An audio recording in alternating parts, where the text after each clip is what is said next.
She was the woman nobody looked at twice, and she was the only one in the room who actually understood what was going wrong. Nadia Osei had been working as a receptionist at Hargrove Logistics for 3 years. She answered phones, signed for packages, greeted clients with a warm smile and a coffee she'd already prepared before they asked. She knew every executive's schedule better than their own assistants did. She knew which suppliers called twice before leaving a message and which ones only called once and walked. She knew, from the pattern of late-night lights on the 14th floor, exactly when the quarterly numbers were bad. Nobody knew she knew any of this. That was fine with Nadia. She had learned, a long time ago, that being underestimated was its own kind of advantage. She had come to Canada from Accra 7 years earlier, at 24. With an economics degree from the University of Ghana and a stubbornness her mother called a gift and her father called a problem.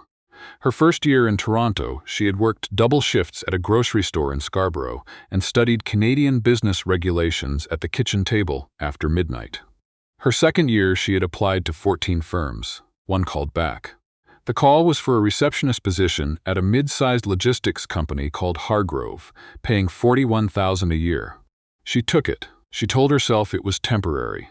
3 years later, she was still at the front desk, but she had stopped thinking of it as temporary and started thinking of it as strategic, because from that front desk she could see everything. Hargrove Logistics moved goods across Canada. Retail stock, pharmaceutical supplies, construction materials.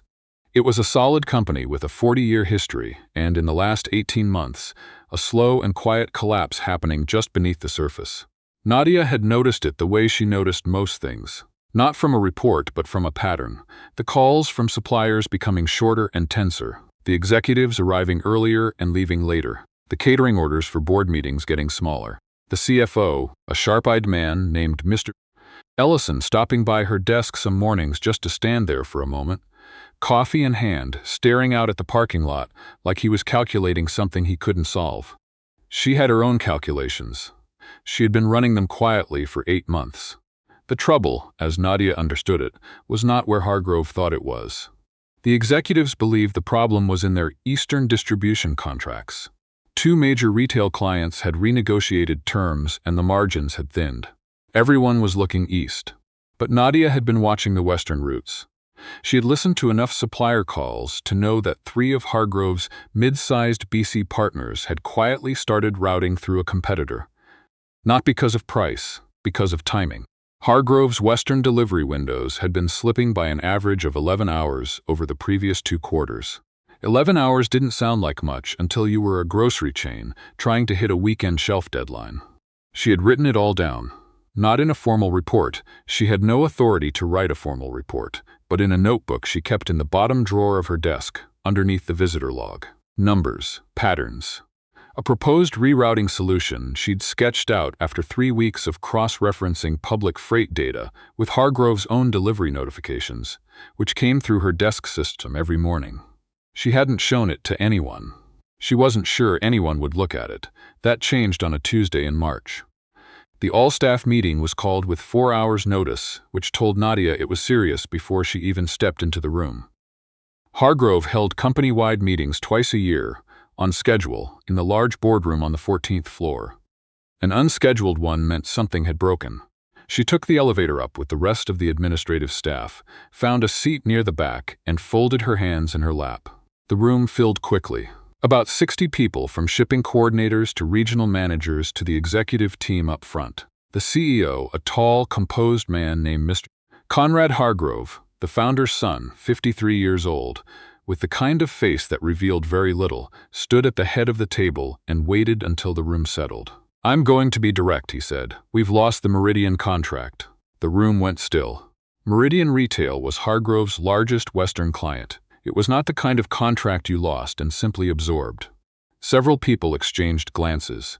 Someone near the window exhaled through their teeth. Conrad Hargrove let the silence sit for a moment. Then he said something Nadia did not expect. "I'm not here to tell you what the problem is. I think we all have theories. What I want to know is whether anyone in this room has a solution." He looked out across the 60 faces.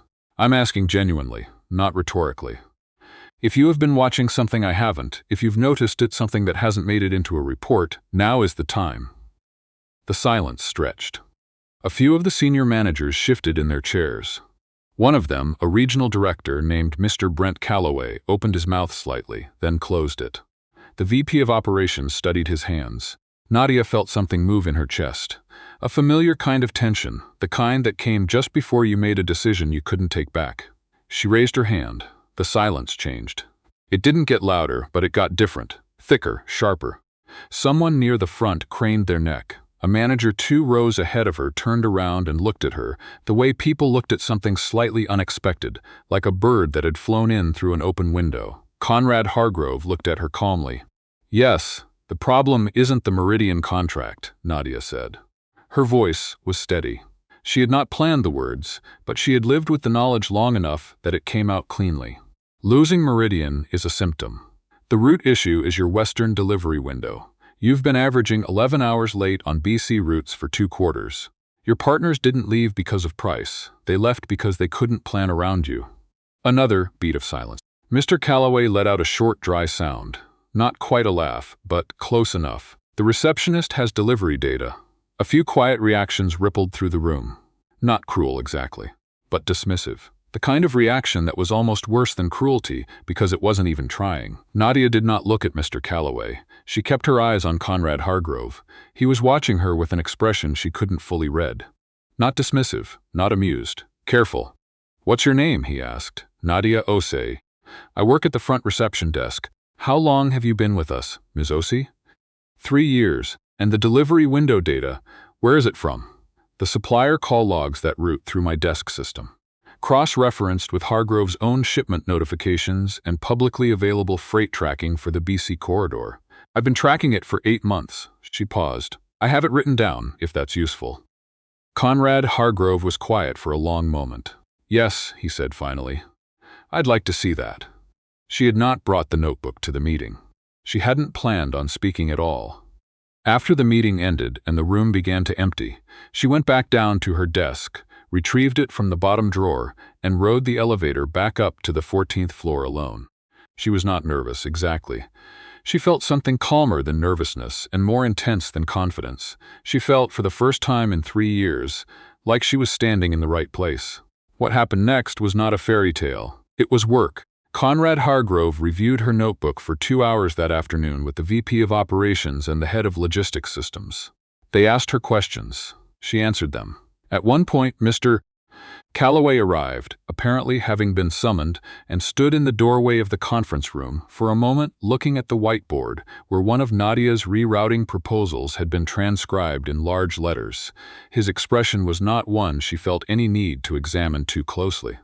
At 5:30, Conrad Hargrove thanked her and said they would follow up. She went home on the subway to her apartment in Etobicoke and made rice and stew and didn't tell anyone what had happened. There was no one to tell, really. Her mother would worry. Her closest friend Priya would be excited in a way that would make Nadia feel like she needed to manage her expectations. She sat with it herself. The following Monday, she was called into a meeting with Conrad Hargrove and the head of Human Resources, a careful, organized woman named Ms. Patel. They offered her a position. Not CEO, that was not how things worked, and Nadia had never thought otherwise, but it was a real position.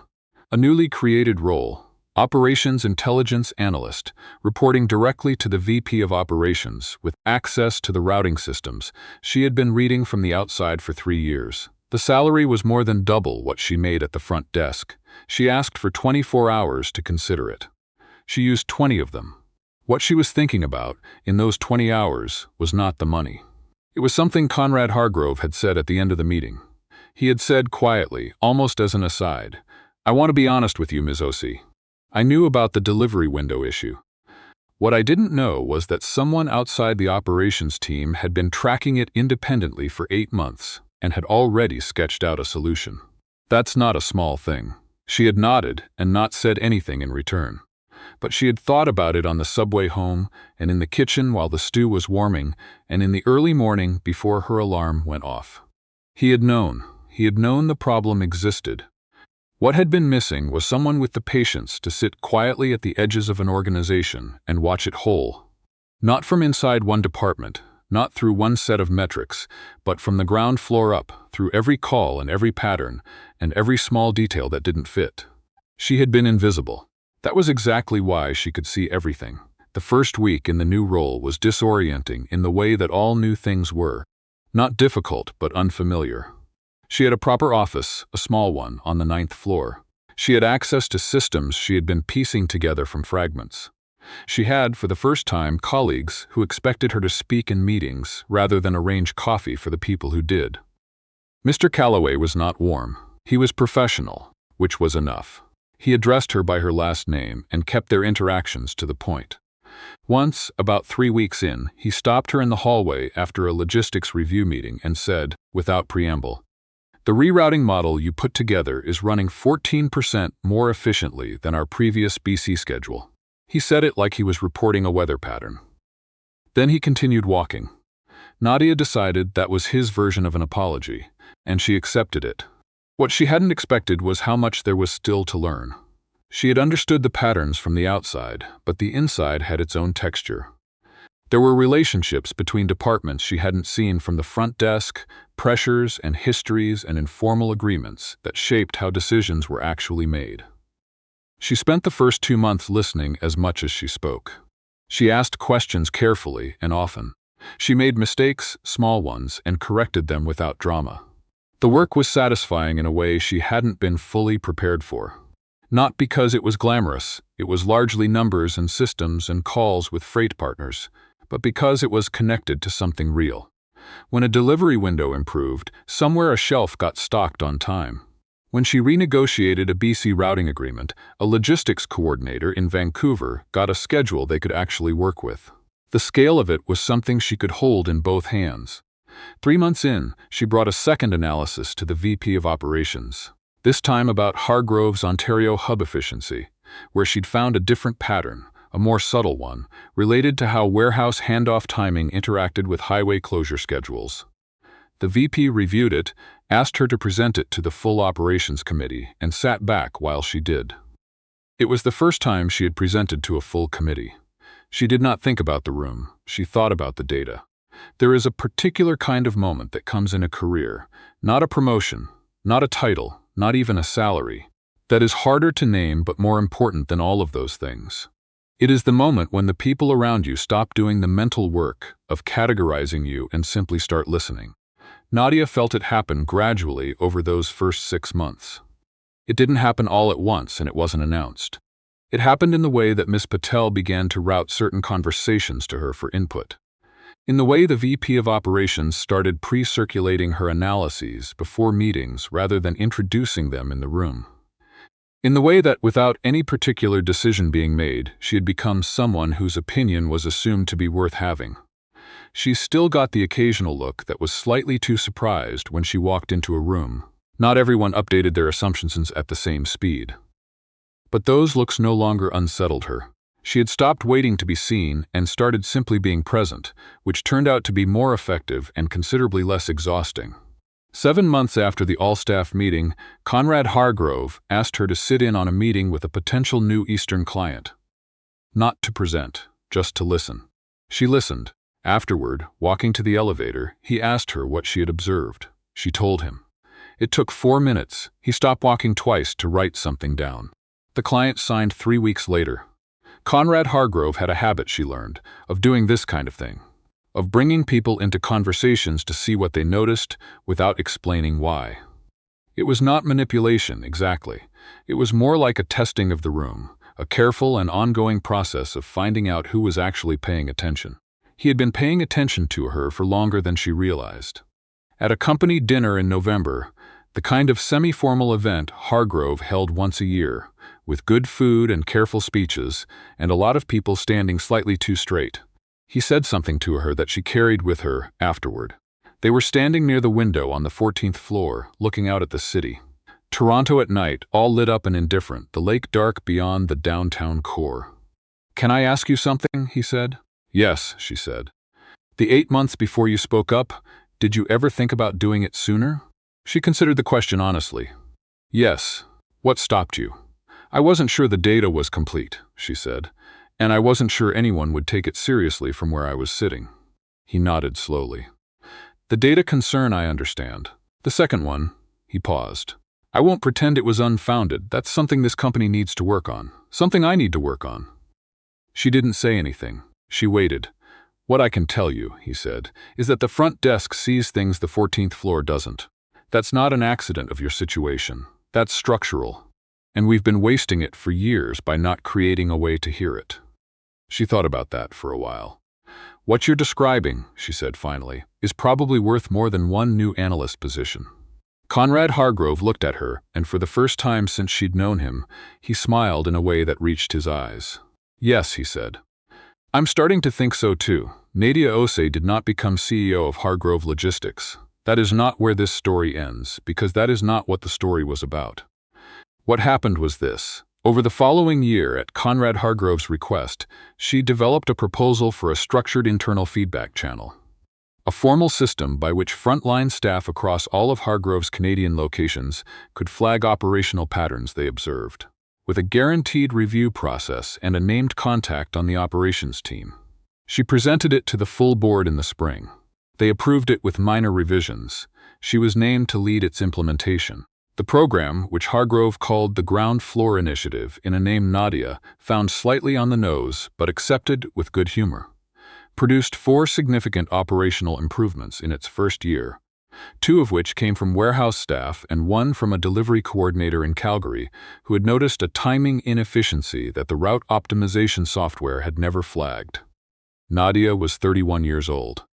She had a real office, an important job, and a salary that would have seemed impossible to the woman who had studied freight regulations at a kitchen table in Scarborough at midnight. But what she thought about most, when she thought about that period of her life, was not the office or the salary or the board presentation. She thought about the notebook in the bottom drawer, about the 8 months of quiet watching, of trusting what she saw even when no one else was looking, about the particular patience required to sit at the edge of something large and complicated and simply pay attention to it. Not because anyone asked you to, not because you were getting paid to, but because the patterns were there, and ignoring them felt like a small betrayal of something she couldn't quite name. She thought about the moment she raised her hand, not the outcome, the moment itself, the feeling of it, the decision that had already been made somewhere deeper than conscious thought before her arm even moved. She had not known, in that moment, what would happen next. She had known only that she had something real, and that staying quiet with it was no longer something she was willing to do. That, she thought, was the thing worth keeping.